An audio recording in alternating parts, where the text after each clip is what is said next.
the MCAT Cars podcast, session number 38.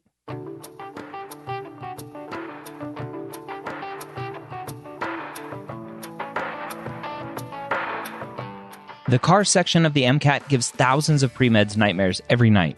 Whether you're an ESL student, lack confidence while reading, or a slow reader like me, Jack Weston and the medical school headquarters are here to help you score higher in every section so you can be confident you're ready to get the MCAT score of your dreams.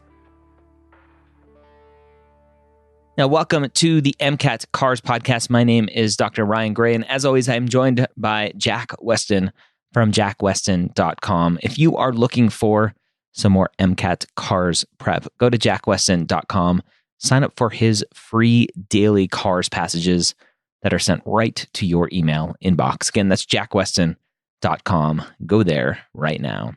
Today, we're diving into another great passage about airplanes, technology, and accidents. Jack Weston back for some more MCAT Cars podcast. Are you having a very car-y day today? It's always a car-y day with you, Ryan. Cars, and more cars. Oh man, we should do. We should steal Jerry Seinfeld's like something in Cars and just do an MCAT spin-off kind of fun little joke. Oh yeah, that'd be funny. What is it, like coffee in a Cars passage or something? Exactly. Yeah. Oh man, that'd be fun. It was funny. I was watching something recently, and he was complaining about all the spin-offs that people are copying him. I'm like, well, don't be so good, and people won't copy you. So yeah, right. That's how good he is. Yeah, exactly. So we have another amazing passage today, and just glancing at it now. And for you listening, like I don't get these ahead of time. I don't pre-read them. I don't try to understand what's going on. I read them fresh, but just glancing at this before we jump on, I think this will be a fun one for me because I like airplanes. So it'll be interesting. So tell us what we have in store today. A very regular passage that kind of brings in a deeper perspective.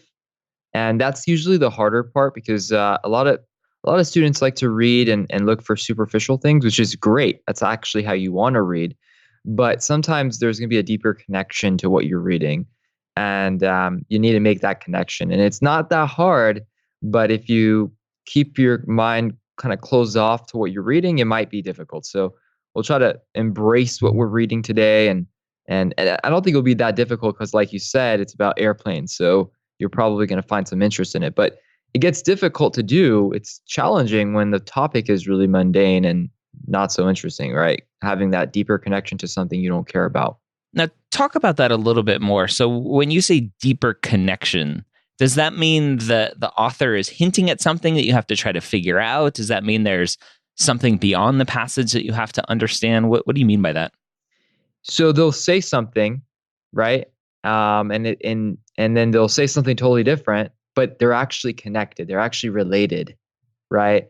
So it's hard to explain until we see it in the passage, but once we go over the article, I'll kind of point it out. But essentially, you may miss the bigger perspective that the author is making about what they initially brought up in the first couple paragraphs if you're not paying attention. Okay. So you got to pay attention to the first couple paragraphs, and they're going to say something, right? Say something that might catch your eye. But then later on, they'll say something different, but it's connected. It's related to what they said earlier. And that will allow you to find the main idea. That'll allow you to understand the author's point very quickly. Sounds good. All right. Yeah, let's jump into it. And I think it'll be easy to understand once we go through the passage. Okay. All right. So first paragraph here. Accidents are part of life. Okay. So straightforward, short sentence. I think we can understand that. So are catastrophes. So again, 2 short sentences to start. I like this so far. Nothing to read into there. 2 of Boeing's new 737 MAX 8 jetliners, arguably the most modern of modern aircraft, crashed in the space of less than 5 months. Okay, so another kind of straightforward fact. Right.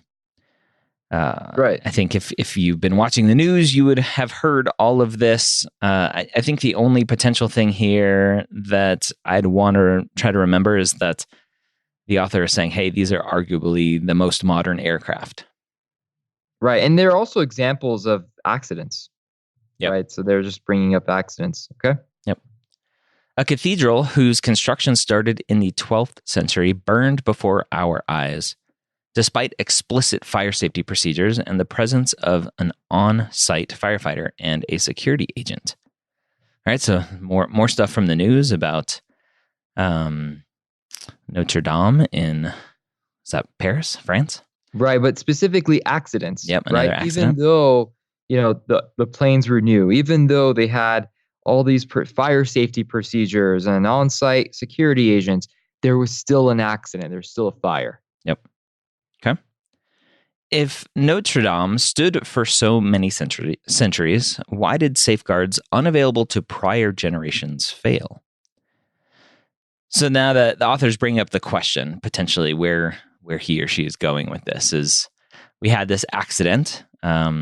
Why did we have the accident, even though we had these safeguards? Right. Okay. How did modernizing the venerable Boeing 737 result in 2 horrific crashes, even as, on average, air travel is safer than ever before? So another question. Basically, we have an aircraft which are safe. We made it more modern. How did it crash? Right. And I've mentioned this in previous podcasts. Basically, they're bringing up a question, but it's sort of rhetorical in nature. The author's saying, look, this is the problem, right? We have modern things, modern ways of preventing accidents, but we still have accidents. Why? What's happening? What's going on here?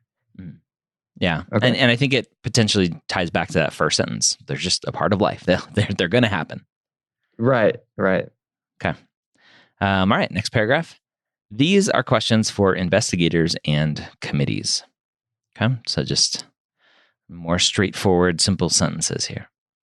They are also fodder for accident theorists.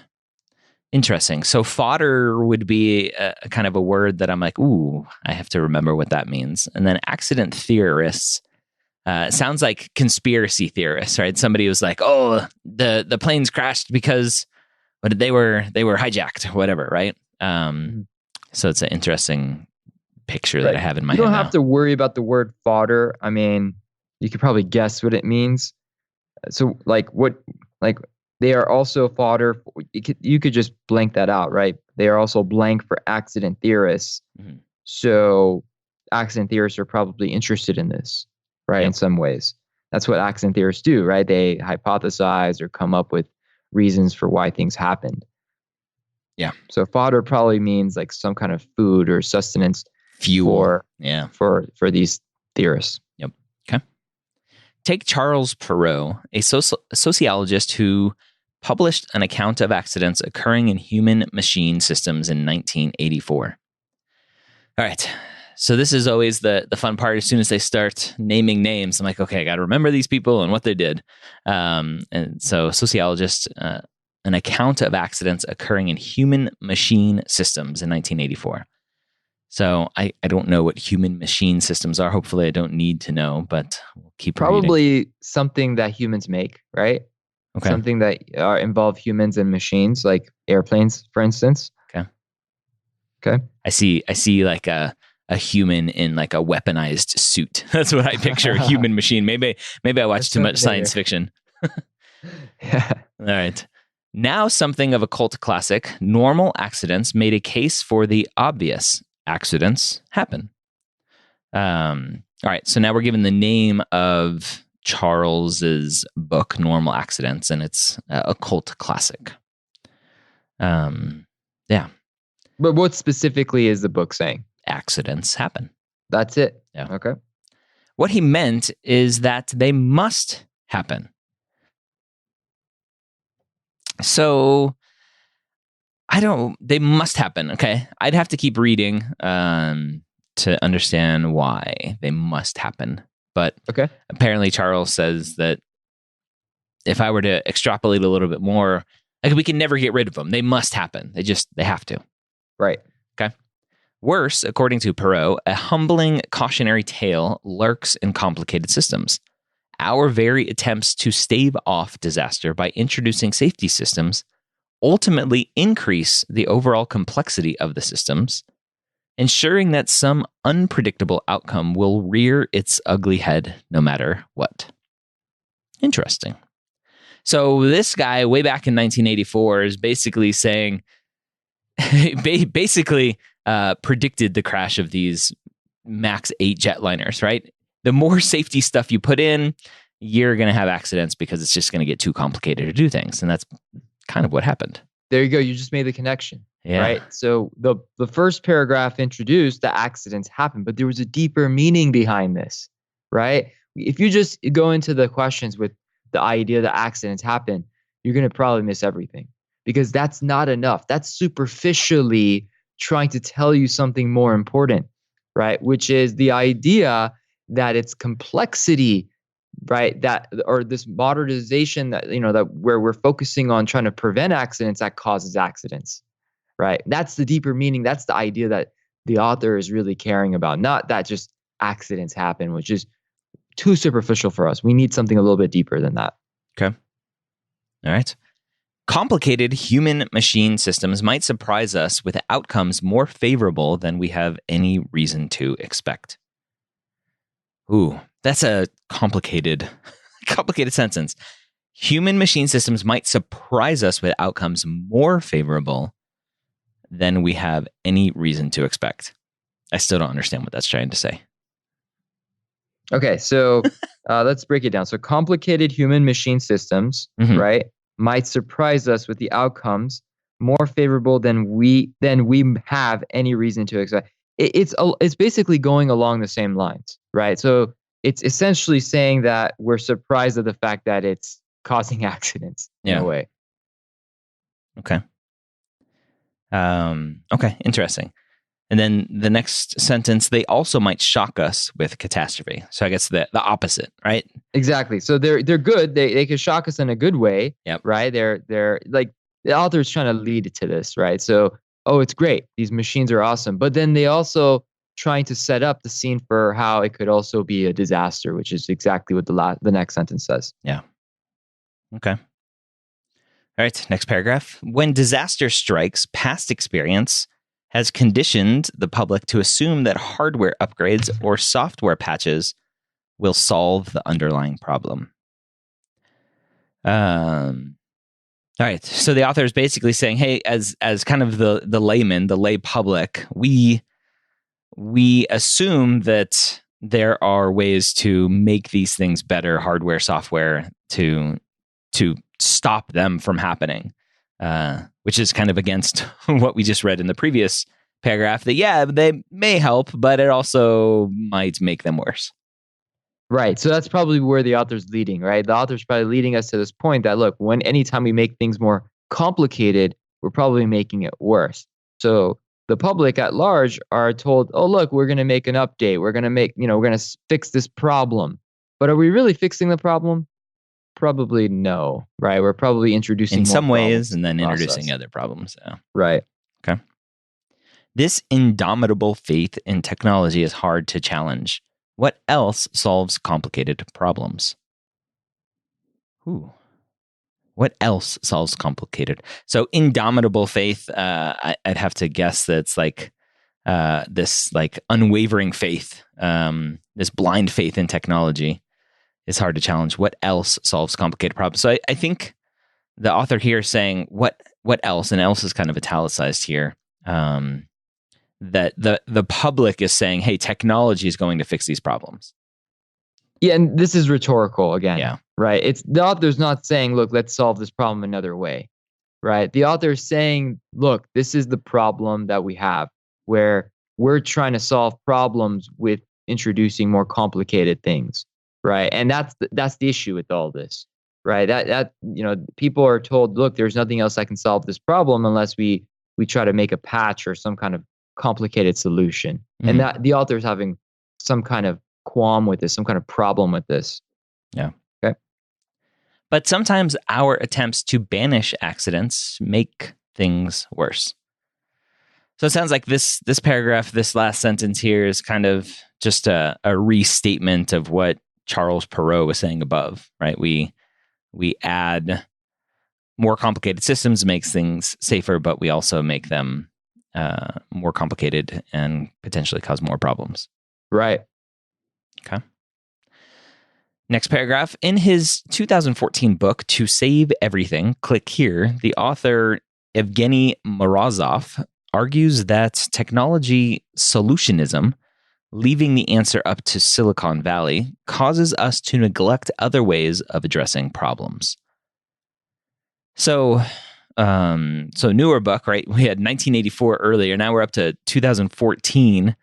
And basically the author of this book is saying, we can't just leave everything to technology, to Silicon Valley.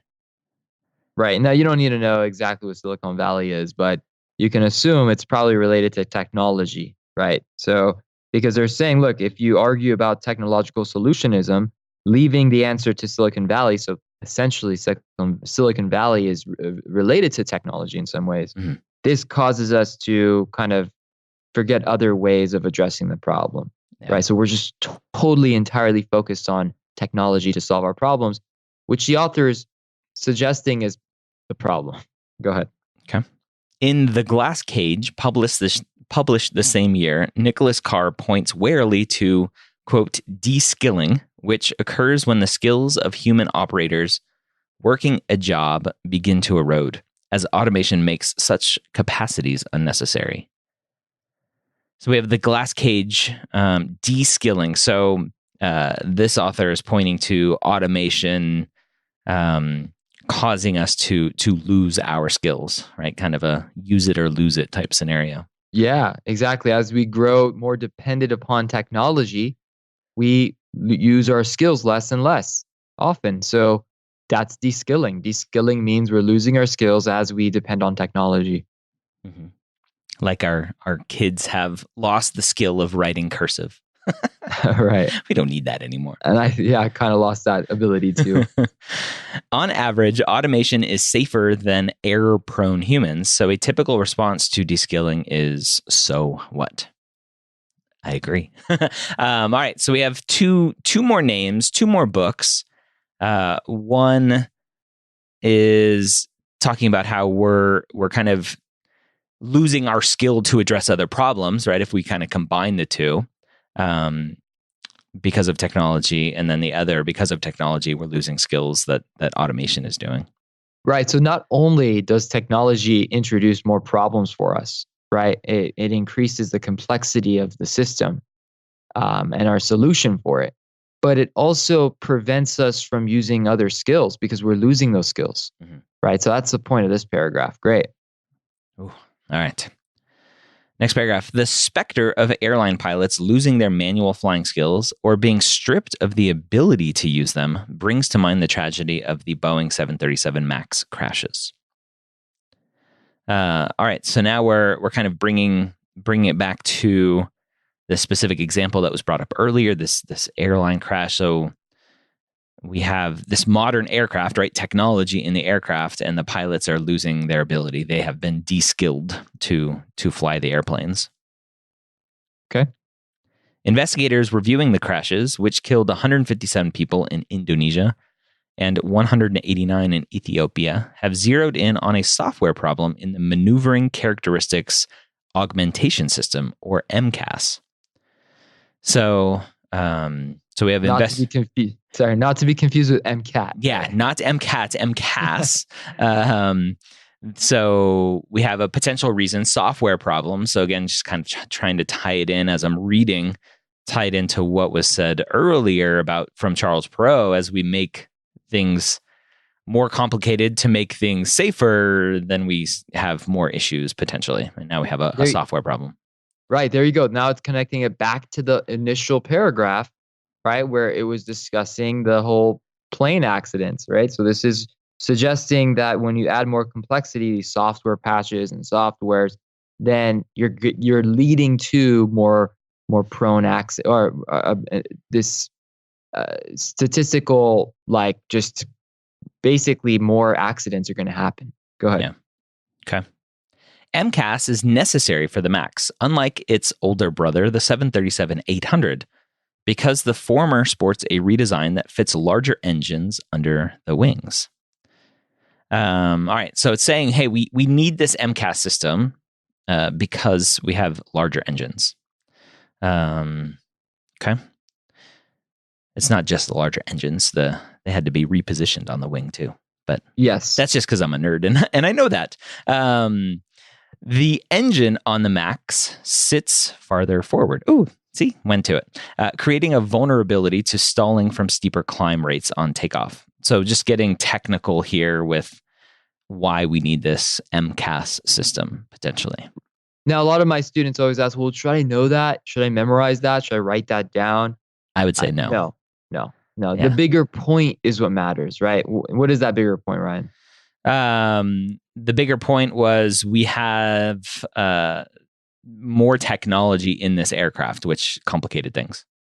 Exactly. The actual means or why we have this technology doesn't really matter to us. Yeah. Right. It's the fact that we have the technology that's causing issues is what we care about. Yeah. So I think to just extrapolate that and kind of make it a little bit clearer, when a student is reading this type of passage and comes across these sentences, they're never going to have to worry about potentially, right, the what was it about the 737 MAX aircraft that needed the MCAS system? Never, no. But here's what's going to happen. The question will pose something about this to scare students, because they'll think, oh wow, I needed to understand that at a very very in-depth kind of situation. They're whipping out their physics equations, going, okay, if it's bigger and it's higher or more forward, it's going to do this vector. And right. So the question will say, oh, the author brought up the 737-800 engine, separation or whatever distance to suggest, but you don't really have to know anything about the engine or its capabilities or how far it is from the actual aircraft or the rest of the plane. That doesn't matter, right? The bigger point matters. The bigger picture matters.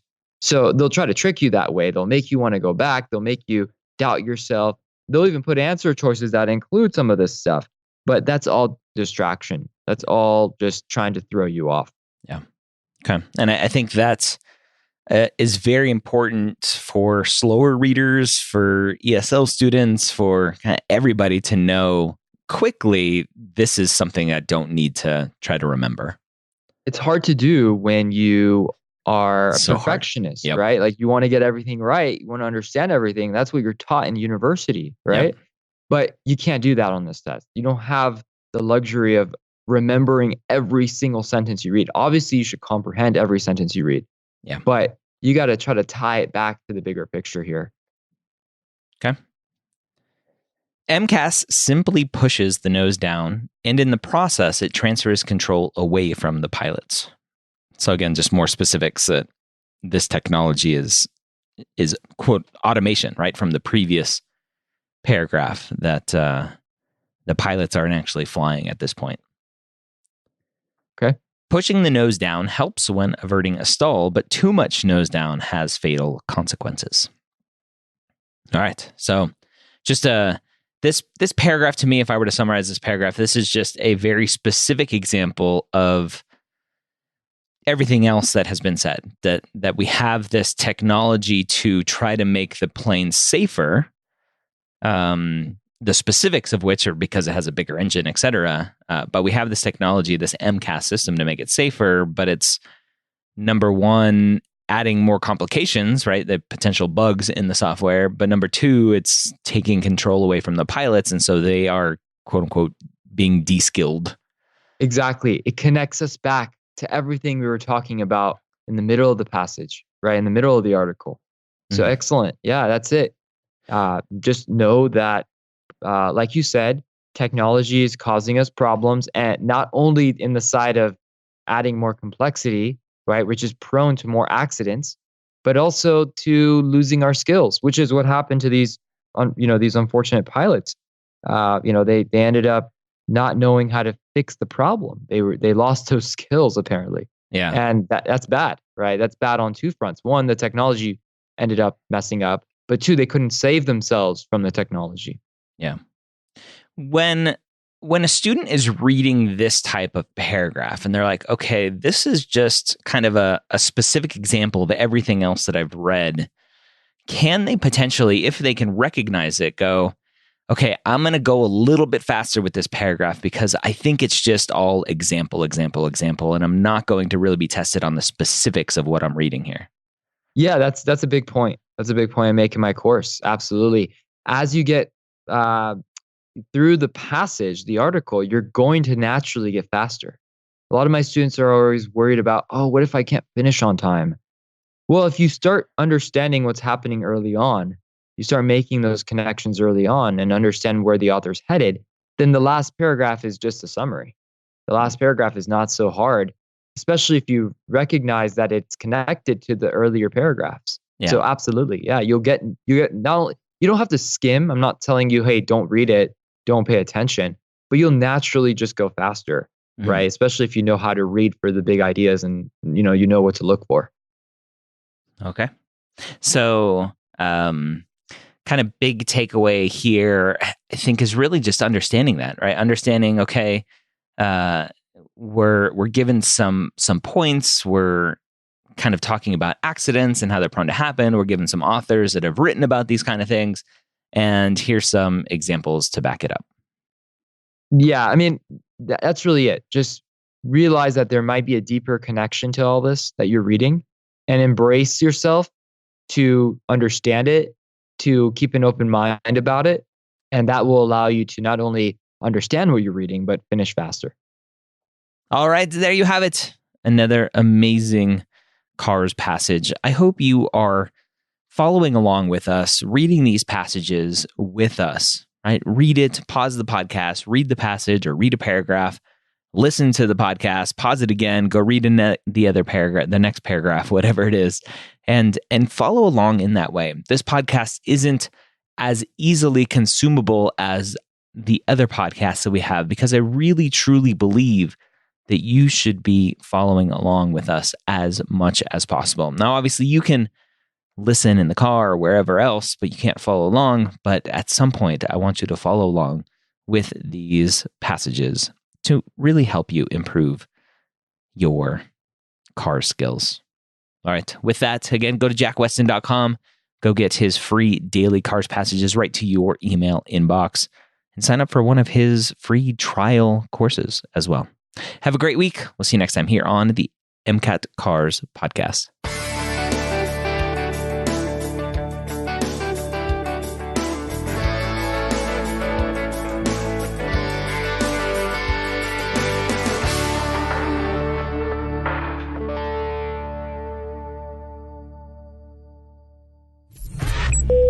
This is MedEd Media.